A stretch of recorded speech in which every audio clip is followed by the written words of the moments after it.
I'm very impressed by your consistent, compassionate effort in the world. And I'm a Buddhist practitioner. I consider you some form of a bodhisattva, actually.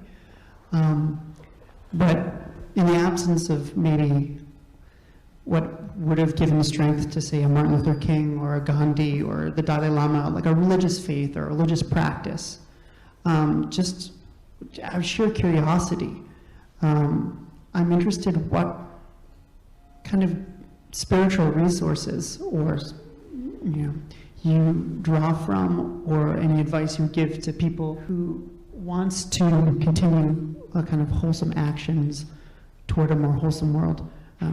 How to embolden ourselves and empower ourselves on a kind of heart level, because I'm just impressed by your tireless efforts and kind of curious how you keep going. Yeah, it's a question that's asked that I just don't understand. I mean, every one of you, I mean, take, say, global warming. I'm sure that every person here cares about whether their grandchildren will have a way to survive. Do you need unique spiritual resources for that? I mean, there has to be something that prevents you from doing it. You know, that's what we should be asking ourselves.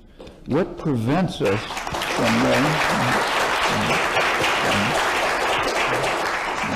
and it's the same on the other issues. I mean, including serious but less outrageous ones than this. Like, take the fact that for the last roughly 30 years, the United States has had economic policies, state corporate economic policies, which have led to virtual stagnation for the majority of the population. Plenty of economic growth, but into very few pockets, hedge fund managers and people like that, but not the population. Well, I think people care about that. In fact, if you look at polls, people care a lot about it. Take taxes.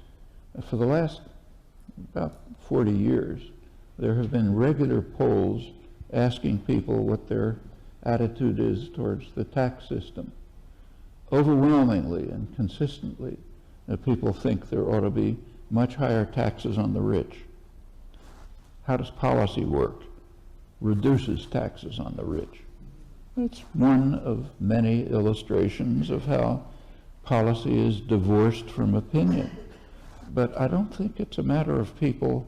I think what this shows is that people have the, if you want, spiritual resources to give the right answers. But how about doing something about it? That takes a little more than giving the right answers to a poll taker. And I think that's the question. Why do we stop short of doing the things that we know we should do? Actually, there's an interesting article by George Orwell on this. Everybody here read Animal Farm in elementary school. Very few people read the introduction to Animal Farm, which Orwell wrote. It wasn't published. It was found 30 years later in his unpublished papers, and it's kind of interesting. What he says is, it's directed to the people of England, of course, this is his audience.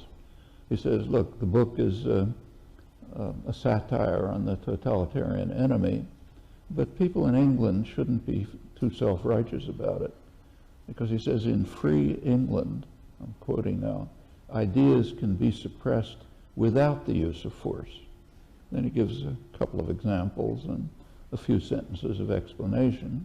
One reason he says is the press is owned by wealthy men who have every reason not to want certain ideas to be suppressed. But then there's another reason, which I think is more significant. He says a good education.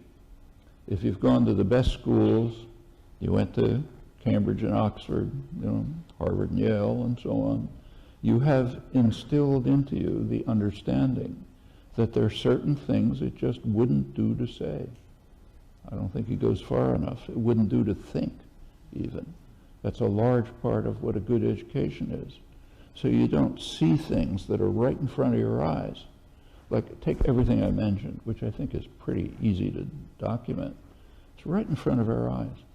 Why does it surprise anyone? Why isn't it taught in elementary school? Well, there's a good reason. got to keep the population in the dark.